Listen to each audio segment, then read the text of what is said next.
Samadhi is an ancient Sanskrit word for which there's no modern equivalent. There's a fundamental challenge with making a film about Samadhi. Samadhi points to something that can't be conveyed on the level of mind.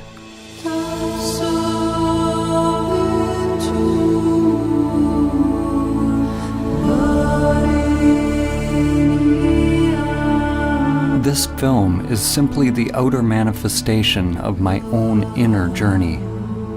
The intention is not to teach you about Samadhi or provide information for your mind, but to inspire you to directly discover your true nature.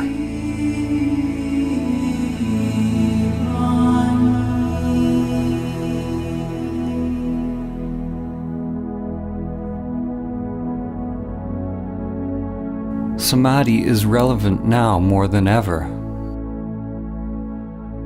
We are at a time in history where we have not only forgotten Samadhi, but we've forgotten what we forgot.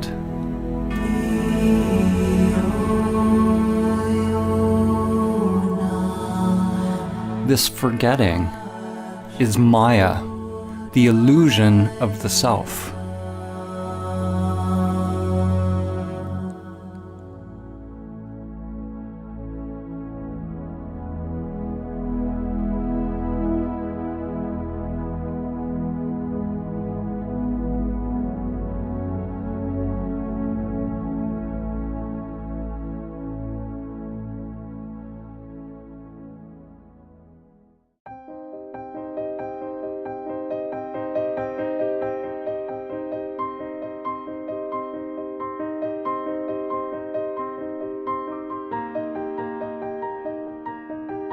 As humans, most of us live immersed in our daily lives, with little thought of who we are, why we are here, or where we're going.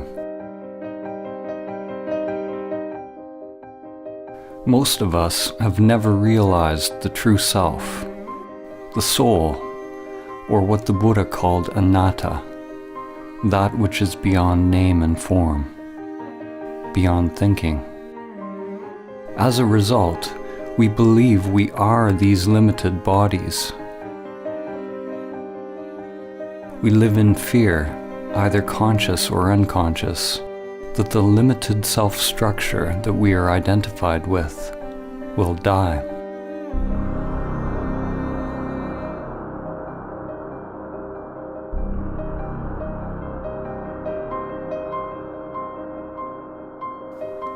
In today's world, the vast majority of people who are engaged in religious or spiritual practices, such as yoga, prayer, meditation, chanting, or any kind of ritual, are practicing techniques which are conditioned, which means they are just part of the ego construct.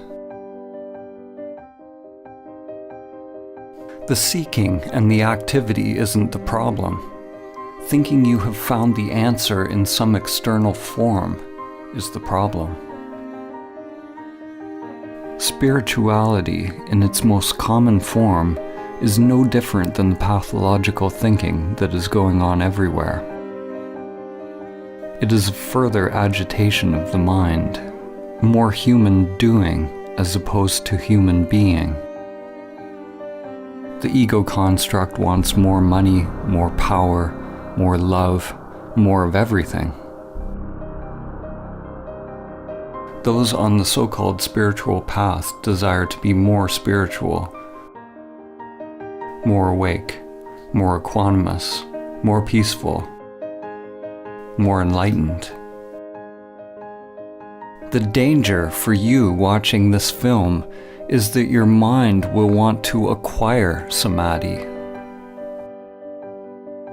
Even more dangerous is that your mind might think it has acquired Samadhi. Whenever there's a desire to attain something, you can be sure it's the ego construct at work. Samadhi is not about attaining or adding something more to yourself.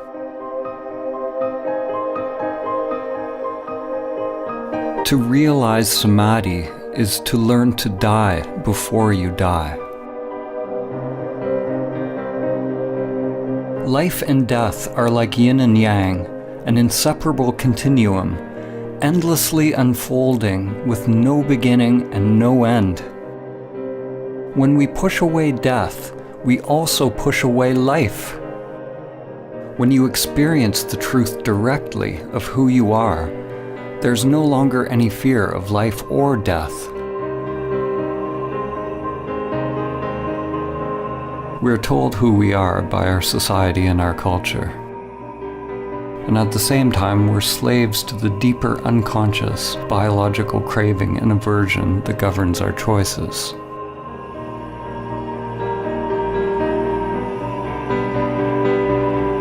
The ego construct is nothing more than the impulse to repeat.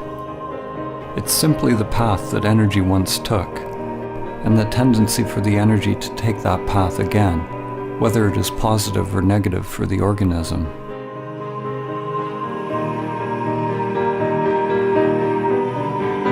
There are endless levels of memory or mind, spirals within spirals.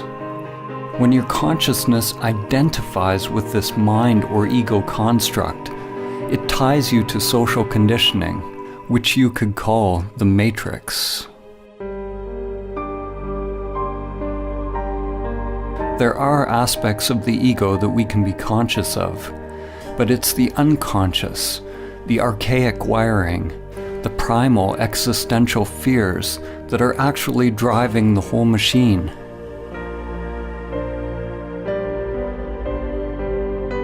Endless patterns of grasping towards pleasure and avoidance of pain are sublimated into pathological behaviors. Our work, our relationships, our beliefs, our very thoughts, and our whole way of living. Like cattle, most humans live and die in passive subjugation, feeding their lives to the matrix.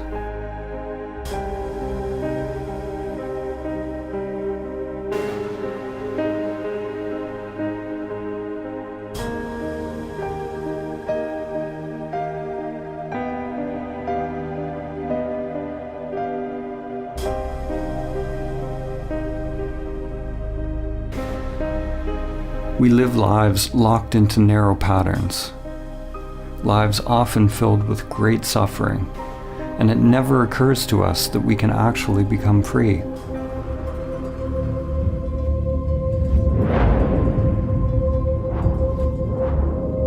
It is possible to let go of the life that has been inherited from the past,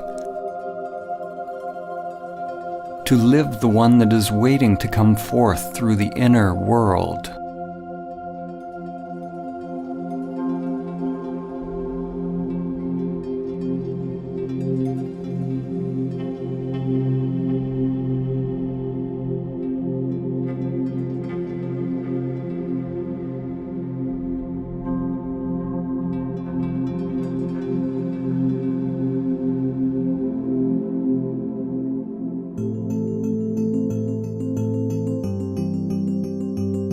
We were all born into this world with biological conditioned structures, but without self-awareness.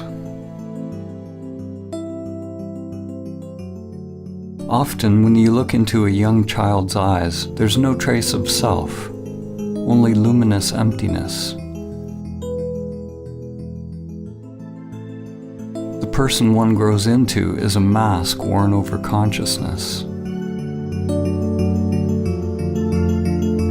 Shakespeare said, "All the world's a stage, and all the men and women merely players."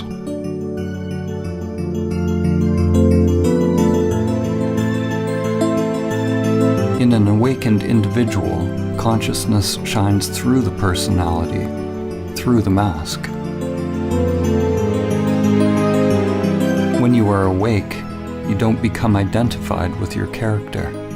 You don't believe that you are the masks that you are wearing.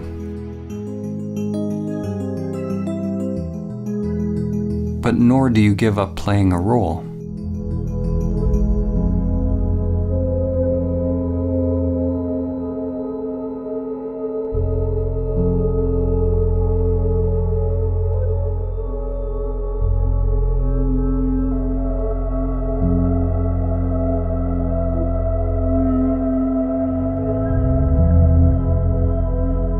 When we are identified with our character, our persona, this is Maya, the illusion of the self. Samadhi is awakening from the dream of your character in the play of life.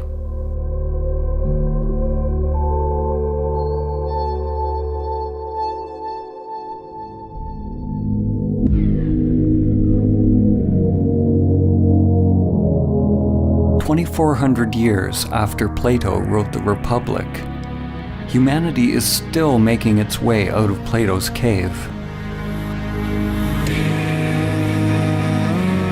In fact, we may be more transfixed by illusions than ever.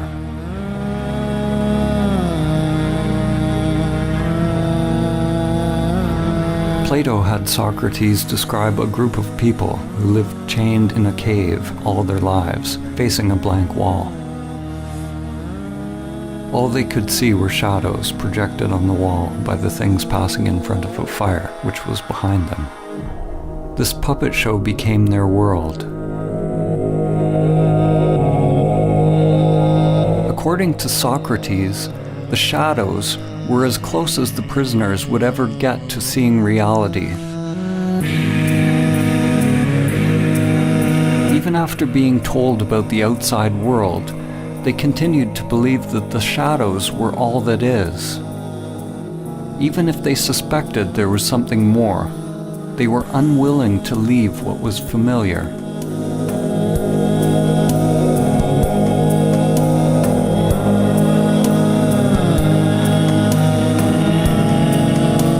Humanity today is like the people who have only seen the shadows on the cave wall. The shadows are analogous to our thoughts.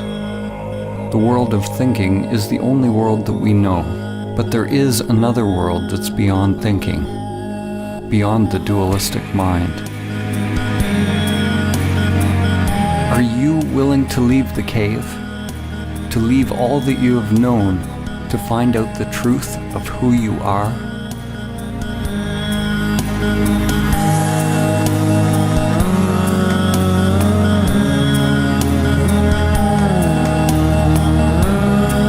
In order to experience Samadhi, it's necessary to turn attention away from the shadows, away from the thoughts, towards the light. When a person is only used to darkness, then they must gradually become accustomed to the light.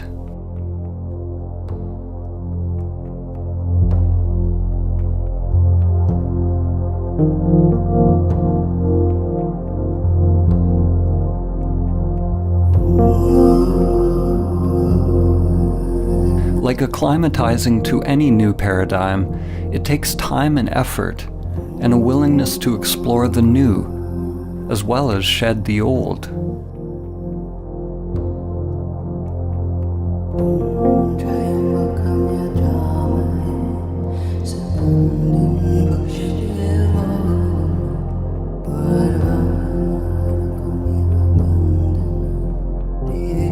The mind can be likened to a trap for consciousness, a labyrinth or a prison.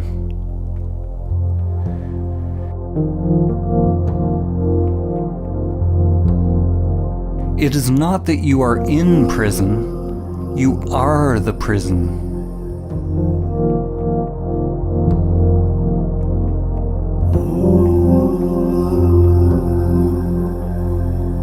The prison is an illusion. If you are identified with an illusory self, then you are asleep. Once you are aware of the prison, if you fight to get out of the illusion, then you're treating the illusion as if it's real, and you still remain asleep. Except now the dream becomes a nightmare. You'll be chasing and running from shadows forever.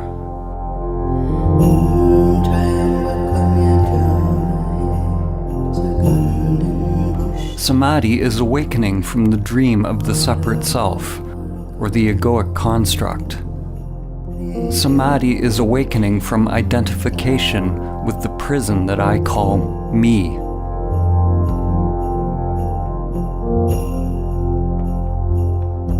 You can never actually be free because wherever you go, your prison is there.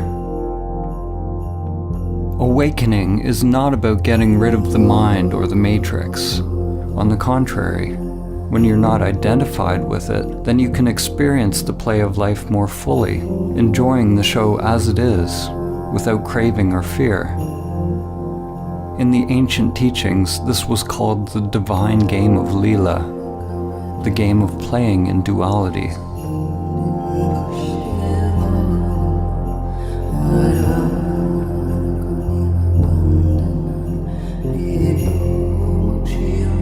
Human consciousness is a continuum. On one extreme, humans are identified with the material self. On the other extreme is Samadhi, the cessation of self.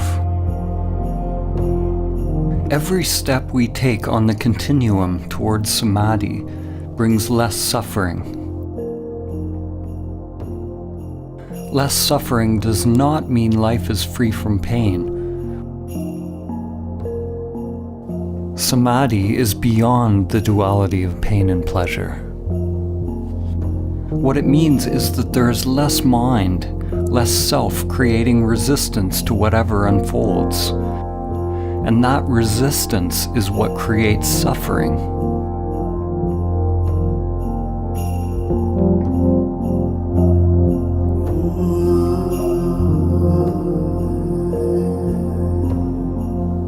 Realizing Samadhi even once allows you to see what is at the other end of the continuum, to see that there is something other than the material world and self-interest. When there is an actual cessation of the self-structure in Samadhi, there is no egoic thought, no self, no duality, yet there is still the I am, anatta, or no self. In that emptiness is the dawn of prajna, or wisdom. The understanding that the immanent self is far beyond the play of duality, beyond the entire continuum. The immanent self is timeless, unchanging, always now. Enlightenment is the merging of the primordial spiral, the ever-changing manifested world or lotus in which time unfolds, with your timeless being. Your inner wiring grows like an ever-unfolding flower as you disidentify with the self, becoming a living bridge between the world of time and the timeless.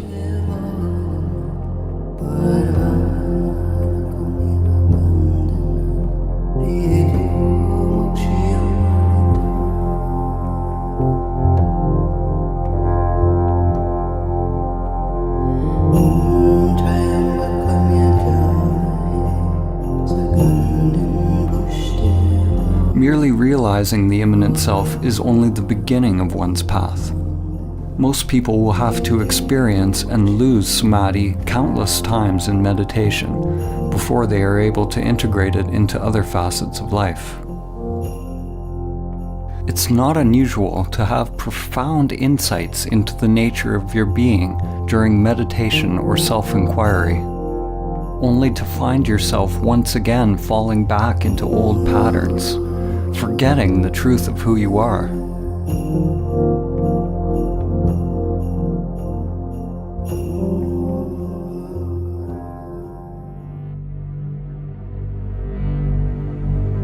To realize that stillness or emptiness in every facet of life, every facet of oneself, is to become emptiness, dancing as all things.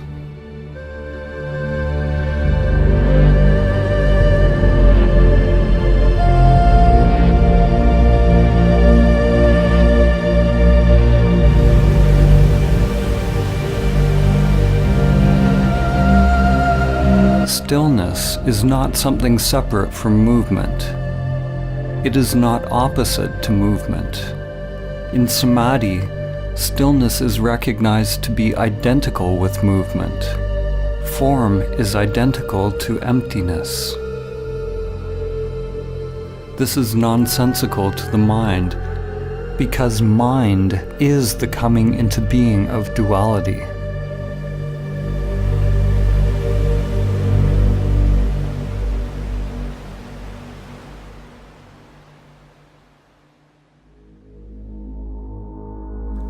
René Descartes, the father of Western philosophy, is famous for the saying, "I think, therefore I am." No other phrase more clearly encapsulates the fall of civilization and the full-scale identification with the shadows on the cave wall. Descartes' error, like the error of almost all humans, was the equating of fundamental being with thinking.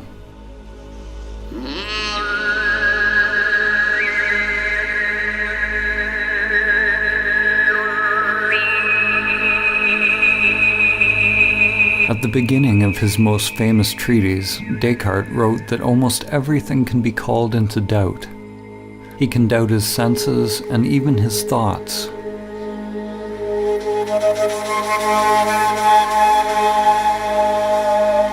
Likewise, in the Kalama Sutra, the Buddha said that in order to ascertain the truth, one must doubt all traditions, scriptures, teachings, and all the content of one's mind and senses.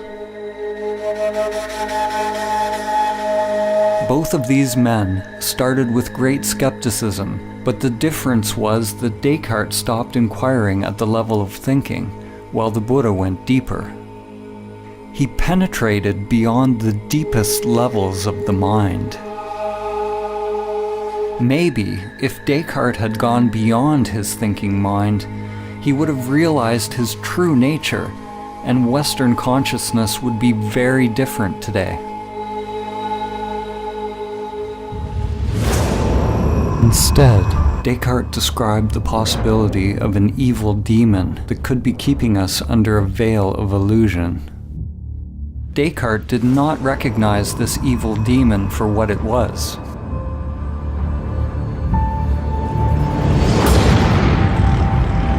As in the movie The Matrix, we could all be hooked up to some elaborate program, feeding us an illusory dream world. In the movie, humans lived out their lives in the Matrix, while on another level they were merely batteries, feeding their life force to the machines, which used their energy for their own agenda.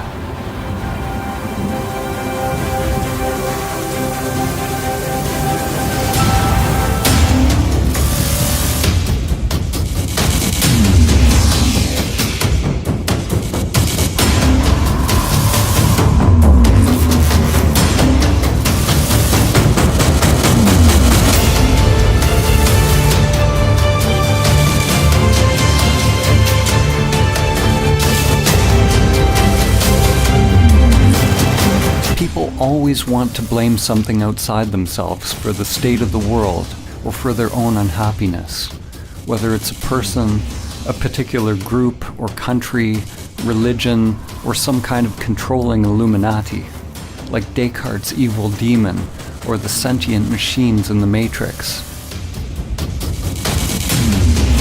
Ironically, the demon Descartes envisioned was the very thing that he defined himself by. When you realize Samadhi, it becomes clear that there is a controller. There is a machine, an evil demon leeching your life day after day. The machine is you.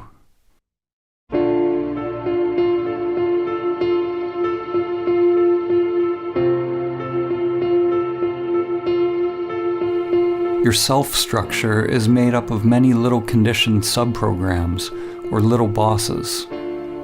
One little boss that craves food, another craves money, another status, position, power, sex, intimacy. Another wants consciousness or attention from others. The desires are literally endless and can never be satisfied. We spend a lot of our time and energy decorating our prisons, succumbing to pressures to improve our masks and feeding these little bosses, making them more powerful. Like drug addicts, the more we try to satisfy the little bosses, the more we end up craving.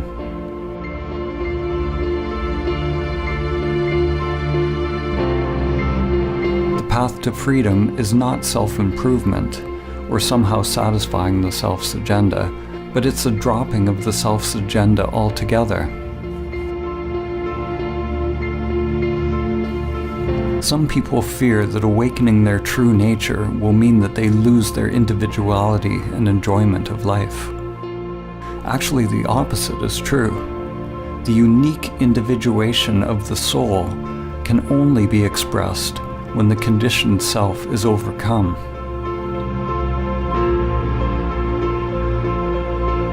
Because we remain asleep in the matrix, most of us never find out what the soul actually wants to express.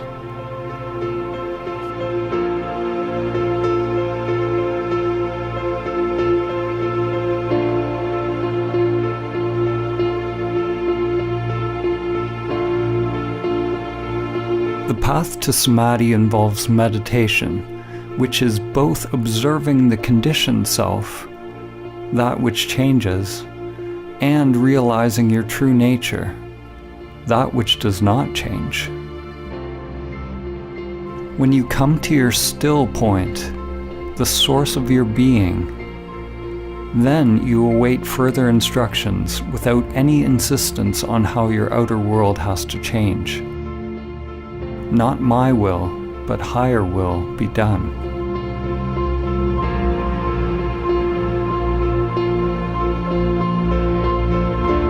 If the mind only tries to change the outer world to conform with some idea of what you think the path should be, it's like trying to change the image in a mirror by manipulating the reflection. To make the image in a mirror smile, you obviously can't manipulate the reflection. You have to realize the you that is the authentic source of the reflection. Once you realize the authentic self, it doesn't mean that anything on the outside necessarily needs to change. What changes is the conscious, intelligent inner energy, or prana, which is freed from conditioned patterns and becomes available to be directed by the soul. You can only become aware of the soul's purpose when you are able to watch the conditioned self and its endless pursuits, and let them go.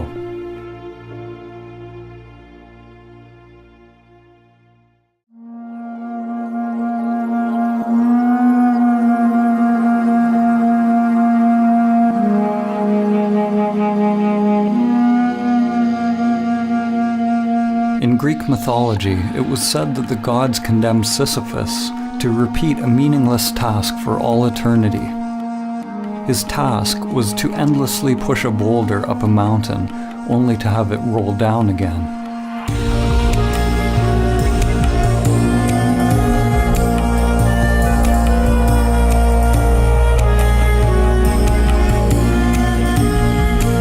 The French existentialist and Nobel Prize-winning author, Albert Camus, saw the situation of Sisyphus as a metaphor for humanity. He asked the question, how can we find meaning in this absurd existence?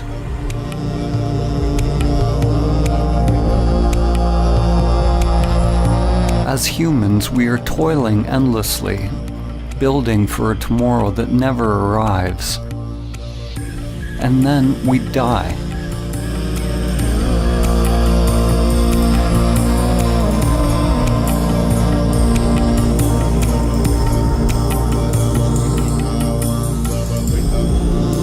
If we truly realize this truth, then we will either go mad if we are identified with our egoic personas, or we will awaken and become free.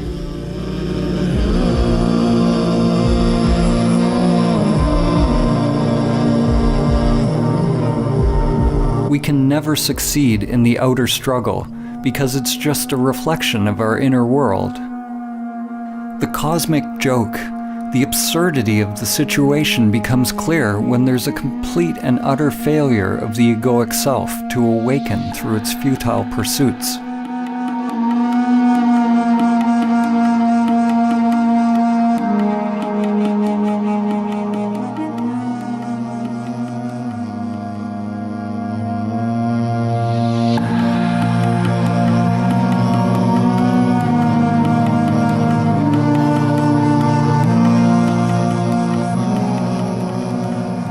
In Zen, there is a saying, before enlightenment, chop wood, carry water.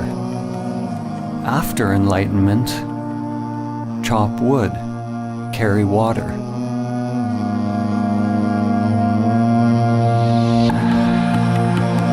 Before enlightenment, one must roll the ball up the hill.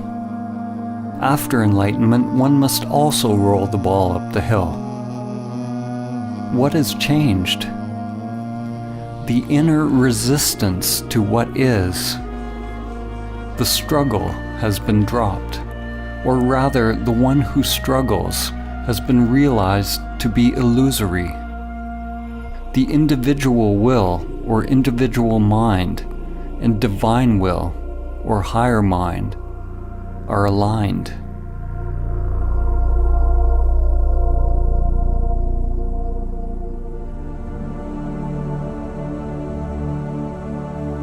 Samadhi is ultimately a dropping of all inner resistance to all changing phenomena without exception. The one who is able to realize inner peace, irrespective of circumstance, has attained true Samadhi. You drop resistance not because you condone one thing or another, but so that your inner freedom is not contingent on the outer. It's important to note that when we accept reality as it is, it doesn't necessarily mean that we stop taking action in the world, or we become meditating pacifists. Actually, the opposite can be true.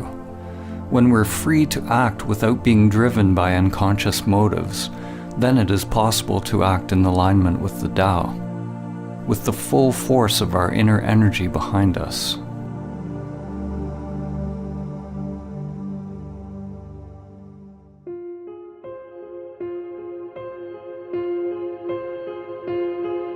Many will argue that in order to change the world and bring about peace, we need to fight harder against our perceived enemies.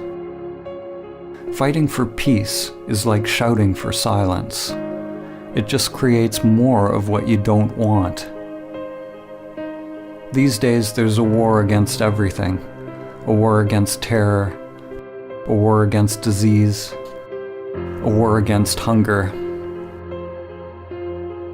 Every war is actually a war against ourselves.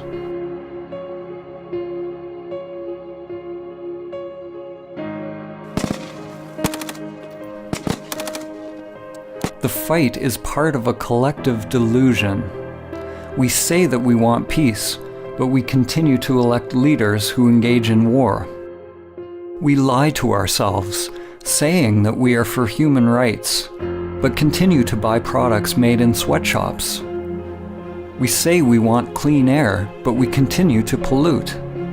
We want science to cure us of cancer, but won't change our self-destructive habitual behaviors that make us more likely to be sick. We delude ourselves that we are promoting a better life. We don't want to see our hidden parts that are condoning suffering and death. The belief that we can win a war against cancer, hunger, terror, or any enemy that was created by our own thinking and behavior actually lets us continue to delude ourselves that we don't have to change the way we operate on this planet. The inner world is where the revolution must first take place. Only when we can directly feel the spiral of life within will the outer world come into alignment with the Tao. Until then, anything we do will add to the chaos already created by the mind. War and peace arise together in an endless dance. They are one continuum. One half cannot exist without the other. Just as light cannot exist without dark, and up cannot exist without down.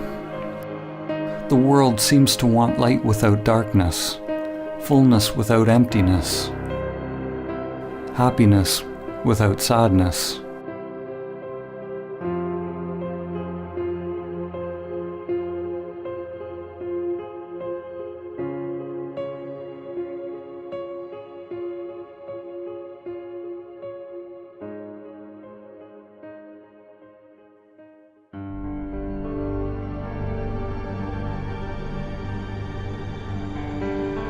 The more the mind gets involved, the more fragmented the world becomes. Every solution that comes from the egoic mind is driven by the idea that there is a problem, and the solution becomes an even greater problem than what it was trying to solve. What you resist persists.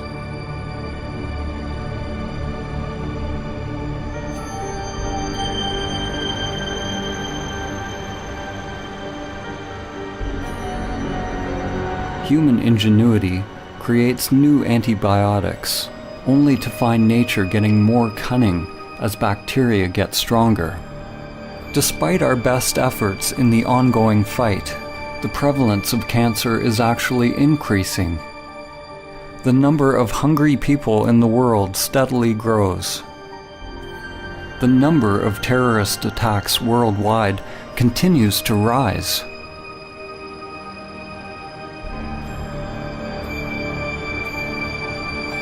What's wrong with our approach? Like the sorcerer's apprentice from Goethe's poem, we have taken hold of a great power, but we do not have the wisdom to wield it.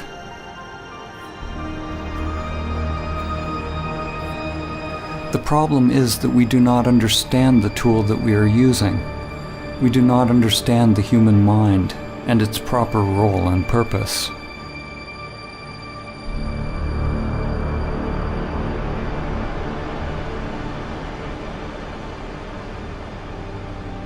The crisis is born of the limited, conditioned way in which we think, the way we feel and experience life.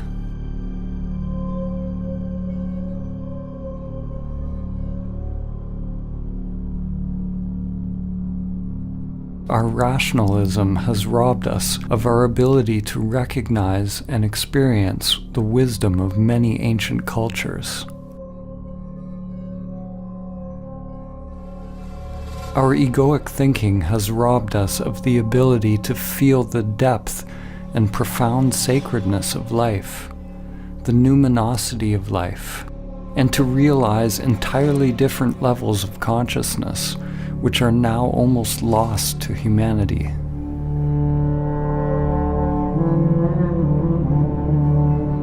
In the ancient Egyptian tradition, netters were archetypal forms whose characteristics could be embodied by those who purified their physical and spiritual bodies in such a way that they were fit to house higher consciousnesses. The original netter, or the divine principle of this wisdom, was known as Thoth, or Tehuti, often depicted as a scribe with the head of a bird or ibis, and represented the origin of all knowledge and wisdom. Thoth could be described as the cosmic principle of thinking, or thought. Thoth gave us language, concepts, writing, mathematics, and all the arts and manifestations of the mind.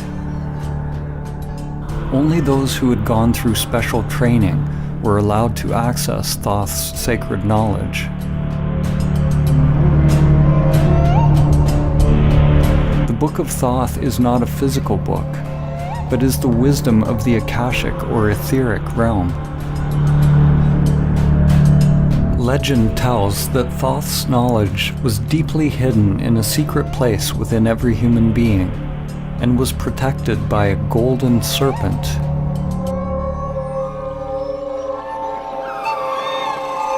The archetypal or perennial myth of the serpent or dragon guarding a treasure is one that permeates many cultures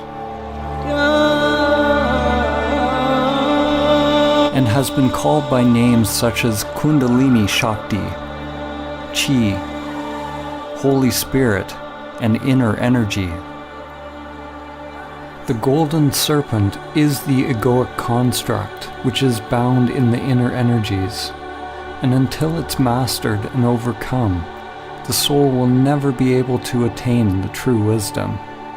It was said that the Book of Thoth brought nothing but suffering to any individual who read it, even though they would find the secrets of the gods themselves and all that is hidden within the stars. What must be understood is that the book brought suffering to any individual who read it, any ego that tried to control it. In the Egyptian tradition, awakened consciousness was represented by Osiris. Without this awakened consciousness, any knowledge or understanding attained by the limited self would be dangerous, disconnected from higher wisdom. The Eye of Horus had to be open. The esoteric meaning that we find here is similar to the more familiar story of the fall in the Garden of Eden. The Book of Thoth parallels the tree of knowledge of good and evil, whose fruit Adam and Eve were tempted to eat.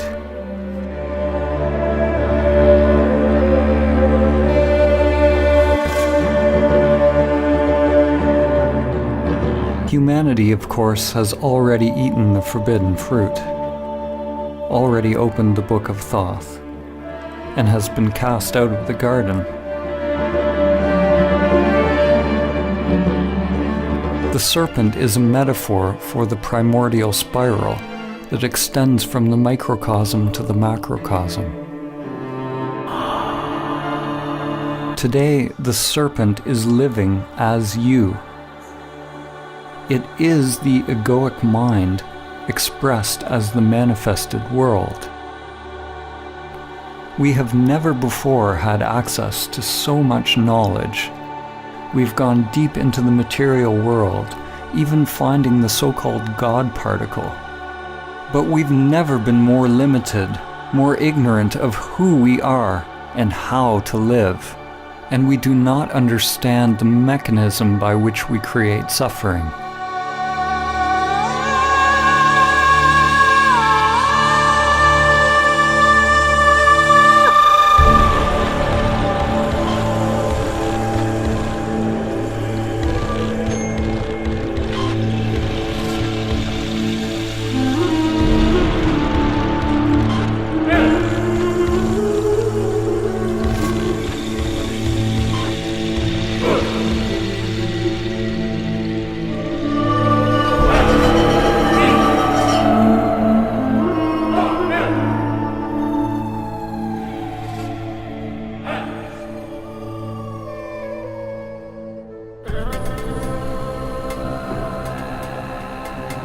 Our thinking has created the world as it is now. Whenever we label something as good or bad, or create a preference in our mind, it's due to the coming into being of egoic structures, or self-interests. The solution is not to fight for peace or conquer nature, but to simply recognize the truth that the very existence of the ego structure creates duality, a split between self and other, mine and yours, man and nature, inner and outer. The ego is violence. It requires a barrier, a boundary from the other in order to be. Without the ego, there's no war against anything. There's no hubris. There's no overreaching nature to create profit. These external crises in our world reflect a serious inner crisis. We don't know who we are. We are completely identified with our egoic identities, consumed by fears, and are cut off from our true nature. Races, religions, countries, political affiliations, and any group that we belong to all reinforce our egoic identities. Almost every group that exists on the planet today wants to claim its perspective as true and correct, as we do on an individual level. By claiming the truth as its own, the group perpetuates its own existence, in the same way that an ego or self-structure defines itself against other. Now, more than ever, different realities and polarized belief systems are coexisting on Earth. It is possible for different people to experience completely different thoughts and emotional reactions to the very same external phenomena. In the same way, samsara and nirvana, or heaven and hell, are two different dimensions occupying the very same world. An event that may appear apocalyptic to one person could be seen as a blessing to another. So what is becoming obvious is that your external circumstances don't have to affect your inner world in any particular way.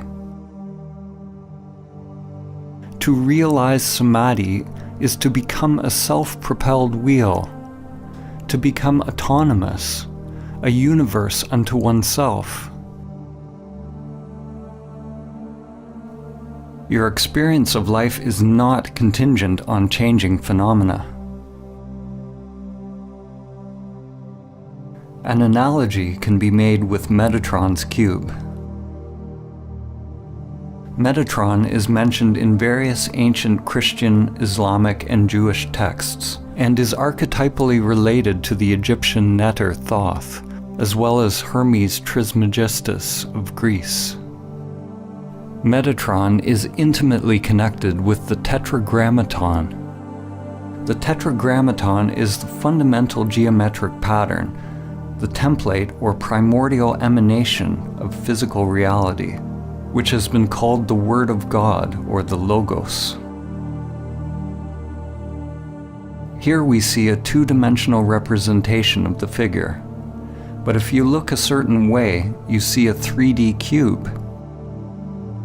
When you see the cube, nothing has changed in the figure, but your mind has added a new dimension to your seeing. Dimensionality, or one's perspective, is simply a matter of becoming habituated to a new way of perceiving the world. Upon realizing Samadhi, we become free of perspective, or free to create new perspectives, because there's no self invested in or attached to a particular viewpoint.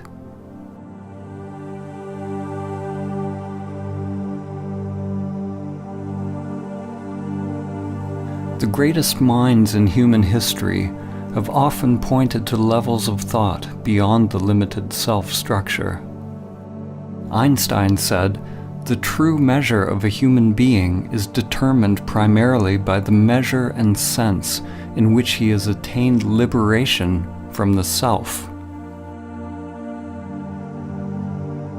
So it's not that thinking in the existence of the self is bad. Thinking is a wonderful tool when the mind is in service to the heart. In Vedanta, it is said that the mind makes a good servant, but a poor master.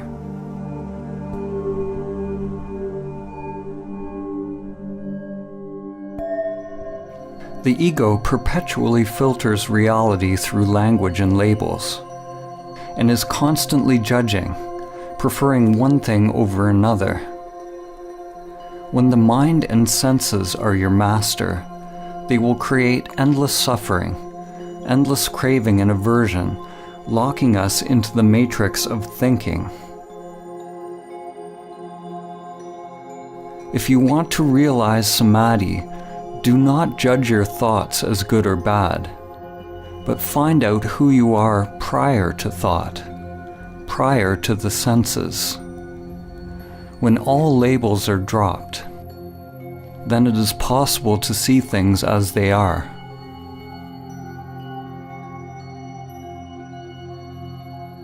The moment a child is told what a bird is, if they believe what they're told, then they never see a bird again. They only see their thoughts.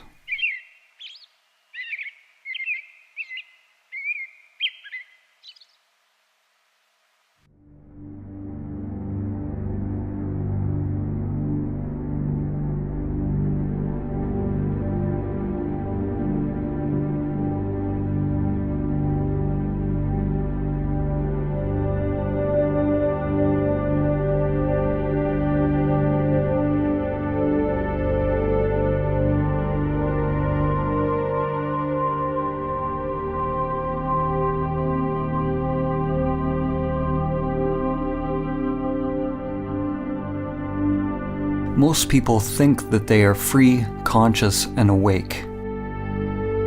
But if you believe you are already awake, then why would you do the difficult work to attain what you believe you already have? Before it becomes possible to awaken, it is necessary to accept that you are asleep, living in the matrix. Examine your life honestly without lying to yourself. Are you able to stop your robotic, repetitive life patterns if you want to? Can you stop seeking pleasure and avoiding pain? Are you addicted to certain foods, activities, or pastimes? Are you constantly judging, blaming, criticizing yourself and others? Does your mind incessantly seek out stimulus, or are you completely fulfilled just being in silence? Do you react to how people think about you? Are you seeking approval and positive reinforcement? Do you somehow sabotage situations in your life? Most people will experience their lives the same way today as they will tomorrow, and a year from now, and 10 years from now. When you begin to observe your robot-like nature, you become more awake. You begin to recognize the depth of the problem. You are completely and utterly asleep, lost in a dream. Like the inhabitants of Plato's cave, most who hear this truth will not be willing or capable of changing their lives because they are attached to their familiar patterns. We go to great lengths justifying our patterns, burying our heads in the sand rather than facing the truth.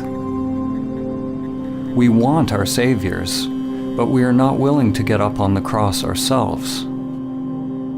What are you willing to pay to be free? Realize that if you change your inner world, you must be prepared to change the outer life. Your old structure and your old identity must become the dead soil out of which new growth comes.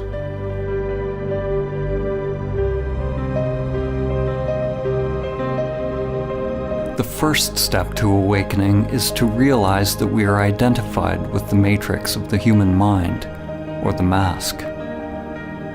Something within us must hear this truth and be roused from its slumber. There's a part of you, something timeless, that has always known the truth.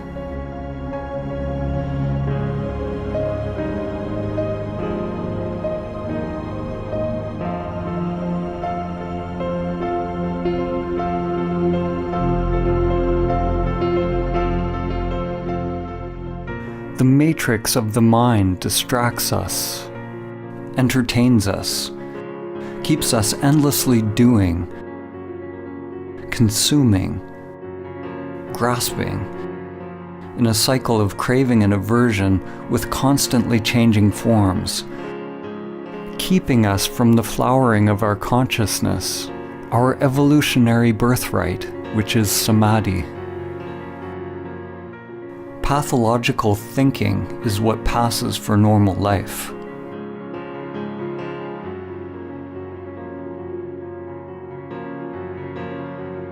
Your divine essence has become enslaved, identified with the limited self-structure.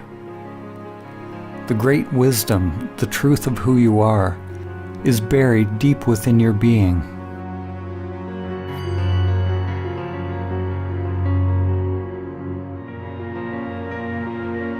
J. Krishnamurti said, "It is no measure of one's health to be well adjusted to a profoundly sick society."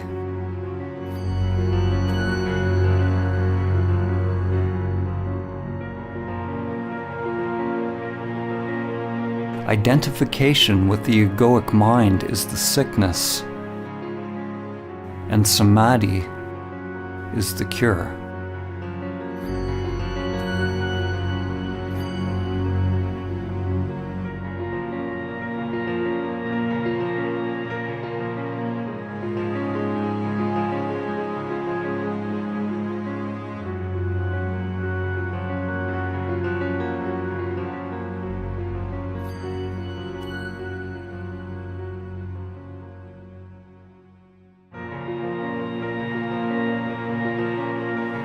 The saints, sages, and awakened beings throughout history have all learned the wisdom of self-surrender.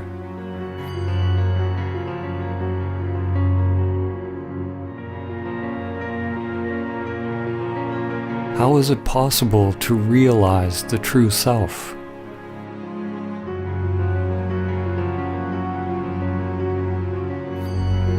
When you peer through the veil of Maya and let go of the illusory self, what is left?